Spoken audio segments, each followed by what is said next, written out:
O livro de Juízes. Lembre-se, depois que Josué levou as tribos de Israel para a terra prometida, ele os chamou para serem fiéis à aliança com Deus, obedecendo os mandamentos da Torá. E se eles fizessem isso, mostrarão a todas as outras nações como Deus é. Assim, o livro de Juízes começa com a morte de Josué e, basicamente, conta a história do fracasso total de Israel. O nome do livro vem do tipo de líderes que Israel teve nesse período. Antes de terem reis, todas as tribos estavam sendo governadas por esses juízes. Não pense em um tribunal. Esses eram líderes político-militares regionais, mais parecidos com chefes tribais. E, um aviso importante, o livro de Juízes é muito perturbador e violento. Ele conta a história trágica da corrupção moral de Israel, da sua má liderança e basicamente como eles não são muito diferentes do que os cananeus. Mas essa história triste também pretende gerar esperança para o futuro. E você pode ver isso na maneira como o livro foi projetado. Há uma grande introdução que prepara o terreno para o fracasso de Israel, já que eles não expulsam os cananeus remanescentes. Em seguida, a grande seção principal do livro tem história sobre a corrupção crescente dos juízes de Israel.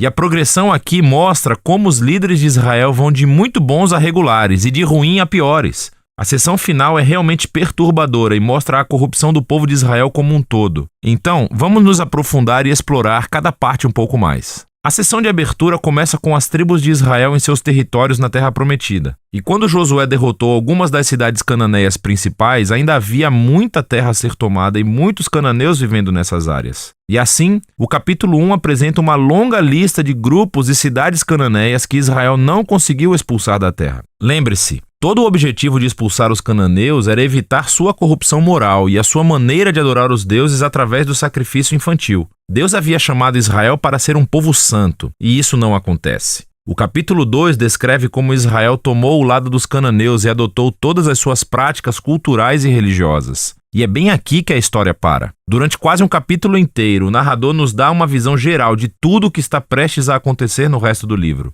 Essa parte da história de Israel, diz o narrador, foi uma série de ciclos se movendo como uma espiral para baixo. Assim, Israel tornava-se como os cananeus e assim pecariam contra Deus. Deus permitiria que eles fossem conquistados e oprimidos pelos cananeus. E por fim, os israelitas veriam o erro de suas escolhas e se arrependeriam. Então, Deus levantaria um libertador, um juiz dentre Israel, que derrotaria o inimigo e traria uma era de paz. Mas, finalmente, Israel pecaria novamente e começaria tudo de novo. Esse ciclo fornece o conceito literário e o fluxo para a próxima seção principal do livro. Ele se repete para cada um dos 6 juízes principais cujas histórias são contadas aqui. As histórias dos 3 primeiros juízes, Otiniel, Eude e Débora, são aventuras épicas, mas são também histórias extremamente sangrentas. Ou os próprios juízes, ou as pessoas que ajudam os juízes derrotam seus inimigos e libertam o povo de Israel. As histórias sobre os próximos 3 juízes são mais longas e se concentram nas falhas de caráter dos juízes, que ficam cada vez piores. Gideão começa muito bem.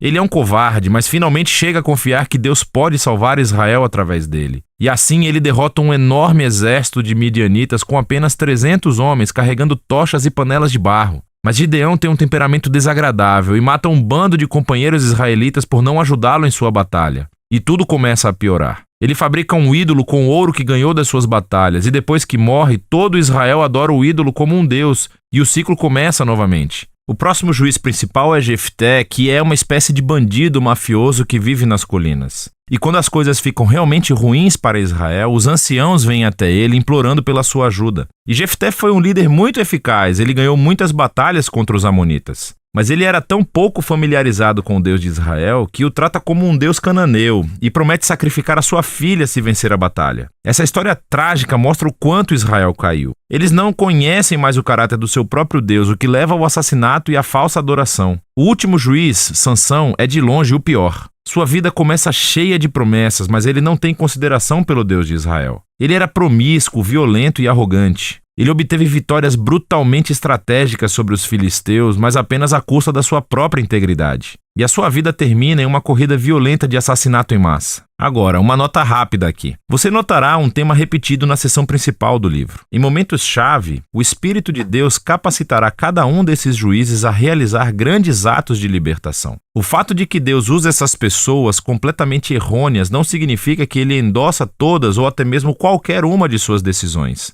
Deus está comprometido primeiramente a salvar seu povo, mas tudo o que ele tem são esses líderes corruptos e, por isso, trabalha com eles. Essa sessão inteira é projetada para mostrar o quão ruim as coisas ficam. Você não consegue nem diferenciar os israelitas dos cananeus. E estamos falando apenas dos líderes. A sessão final mostra Israel como um todo chegando ao fundo do poço. Há duas histórias trágicas aqui e elas não são para os fracos de coração. Elas são estruturadas por essa linha, que é repetida 4 vezes no final do livro. Naquela época, Israel não tinha um rei, e todos faziam o que era certo aos seus próprios olhos. A primeira história é sobre um israelita chamado Miqueias, que constrói um templo privado para um ídolo. E ele é saqueado por um exército particular enviado da tribo de Dan. Então, eles vêm e roubam tudo. E eles queimam a cidade pacífica de Laís e assassinam todos os seus habitantes. É uma história horripilante. Quando Israel se esquece do seu Deus, o poder e a força consertam as coisas. A história final do livro é ainda pior. É uma história chocante de abuso sexual e violência que leva à primeira guerra civil de Israel. É muito perturbador e esse é o objetivo. Essas histórias servem como um aviso. A queda de Israel até a autodestruição é o resultado de se afastar do Deus que os ama e que os salvou da escravidão do Egito. E agora Israel precisa ser libertado de si mesmo. O único vislumbre de esperança nessa história é encontrado nessa linha repetida na última parte do livro. Na verdade, forma a última frase da história: Israel não tem rei. E assim, o palco está montado para que os seguintes livros contem as origens da família do rei Davi, o livro de Ruth, e também as origens do próprio reinado de Israel, o livro de 1 Samuel. Mas a história dos juízes tem valor como uma tragédia. É uma explicação séria da condição humana e, eventualmente, mostra a necessidade da graça de Deus para enviar um rei que resgatará o seu povo. E esse é o livro de Juízes. Ore sem vontade, ore desanimado, ore chorando, ore andando, ore em pé, ore de joelhos, ore na tristeza, ore na alegria, ore na tribulação, ore quando estiver cansado, mas nunca deixe de orar. Continue orando onde tem oração tem vitória.